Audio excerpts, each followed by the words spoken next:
Bonjour, une petite vidéo pour vous permettre de générer des surfaces de profil NACA pour des ailes d'avion ou tout simplement pour des blades de turbines d'éoliennes. Ok.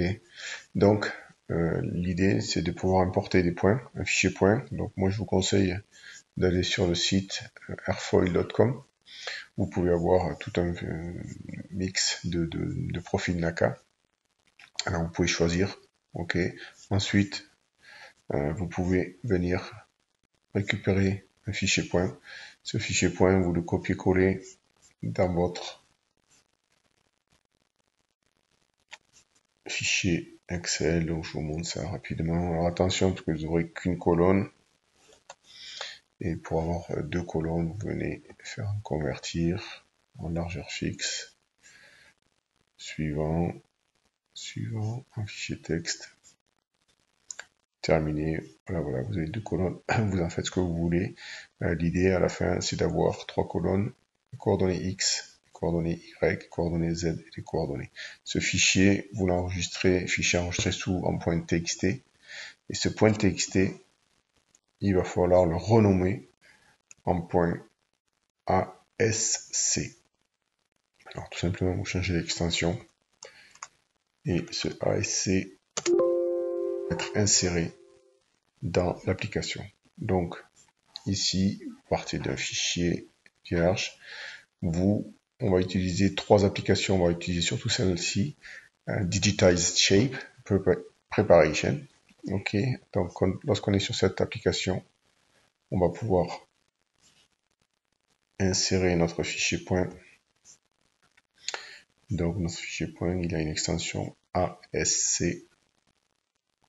Ok. Donc, je le récupère ici. Là, l'ASC, je drag and drop. Donc, soit dans le part body, soit vous générez vous savez ici, on peut générer autre chose.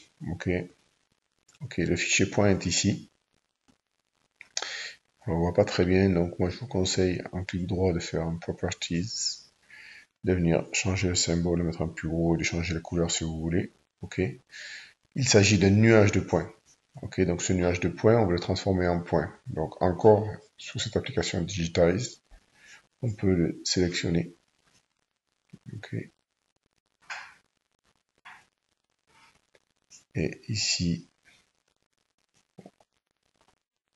on va pouvoir le transformer en point. Ok. Donc maintenant, on a des points individuels. Donc, on peut cacher le classeur.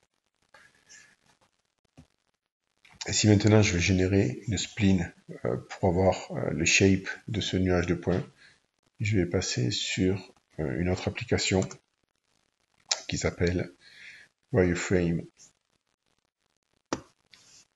Generative Wireframe. Et de là, donc à partir de ces points que je vais pouvoir sélectionner ici avec la touche Alt pour pouvoir tout sélectionner.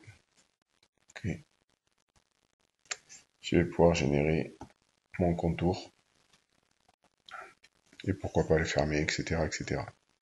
Donc dans ce cas-là, ok. Et à partir de là, vous allez pouvoir rebasculer sur l'application par design pour pouvoir générer ce que vous voulez au niveau de votre aile ou de votre pale. C'est-à-dire qu'on va pouvoir copier on va pouvoir copier ce profil plusieurs fois en lui donnant un scale différent, soit on va générer d'autres plans et on va venir y insérer d'autres profils NACA.